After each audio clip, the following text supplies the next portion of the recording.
Do Olympic athletes have to pay taxes on the value of their gold medals or silver or bronze medals? It's really interesting, and we're in the midst of the Winter Olympics right now, which, in my opinion, the Winter Olympics are better than the Summer Olympics because everything is better when it's on ice. So here's the general rule. This comes from the Internal Revenue Code, Section 61. It says gross income, meaning the income you pay tax on. Gross income means all income from whatever source derived. That is a very, very, very broad description. And in fact, Section 61 gives 14 examples and makes it really clear that these aren't the only examples. There's a catch-all provision in there. So theoretically, if you win a big chunk of metal, you have income. It's got value. And with the current price of gold, certainly these gold medals are not solid gold, but the melt value of them is about $2,500. So we know the definition of income is very broad, and there would be an argument that, yeah, it's got value and you should be taxed on that. But there's an exception to that, which I'm going to talk about. But think about this. If you win an Olympic medal, theoretically, you have income. There's value to that thing, even though it's not cash or a check or a direct deposit. It's still $2,500. Or even the collectible value of these medals. They can sell for 50 to 80 grand. And normally the government would want their piece of that. But in 2016, Congress passed the United States Appreciation for Olympians and Paralympians Act. It's easy to say.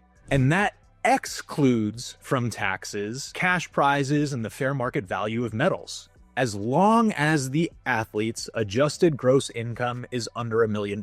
So if you're an Olympic athlete and if your income's less than $1 million, you don't have to pay tax on the value of whatever medal you may win. That's kind of cool, because we talk about the tax code existing for two reasons. One is to raise revenue, and one is to incentivize or disincentivize different activity or behavior. And in this case, we want to incentivize or not disincentivize competitors in the Olympics. So we exclude the value of their medals and their cash prizes from their income. That's kind of cool. But there's that other really important piece of this, that their total adjusted gross income has to be under $1 million.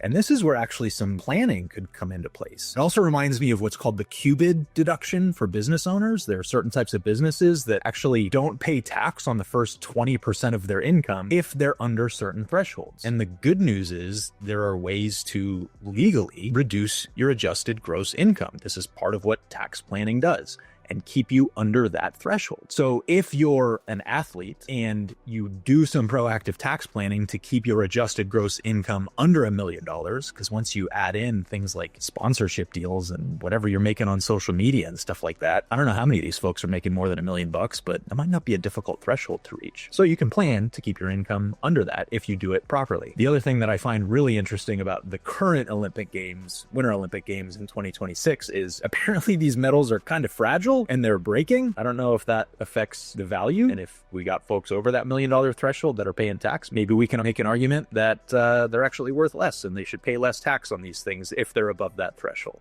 So here's an interesting fact about Olympic medals. The United States Olympic Committee pays athletes for a gold medal $37,500. Doesn't seem too bad, but man, it's an awful lot of work to earn one of those medals. Silver can be worth $22,500. They'll pay $15,000 for a bronze medal. And if you win multiple medals, you can stack these up. An athlete that competes in multiple events could end up receiving several of these payments from the Olympic Committee. Okay, so yes, it's a ton of work and a little bit of luck to become a successful Olympic athlete, and they don't get paid a whole lot of money for winning a gold medal. But you don't have to feel completely bad for these folks. In 2026, this is brand new. There's a $200,000 Stevens grant, it's called. This is the result of Ross Stevens donating $100 million.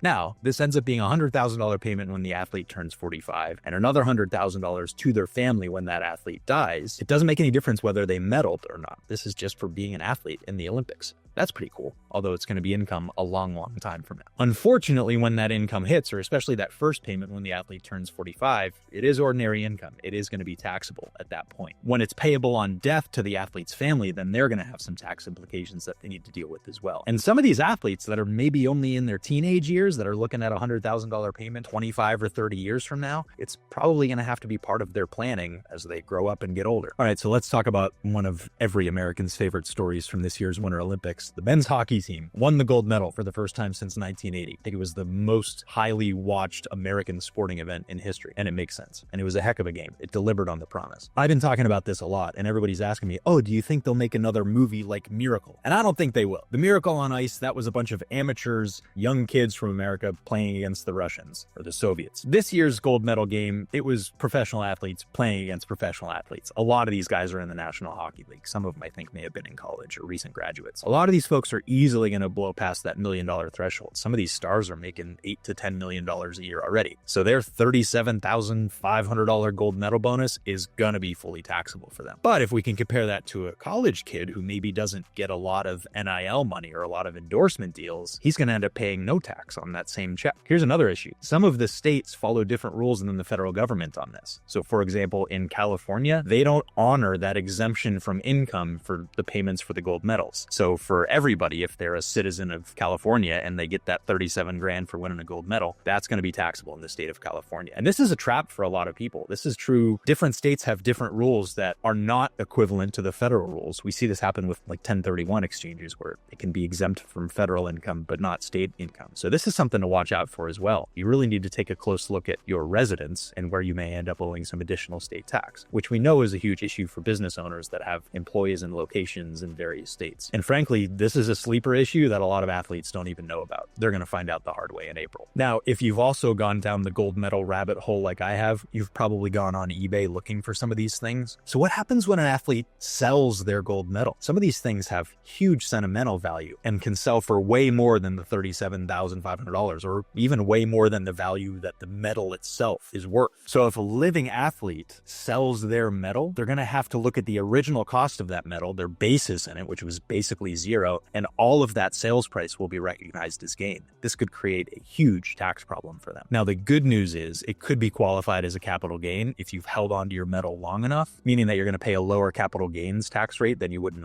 ordinary income rate, but the IRS is still going to come knocking for their share of it.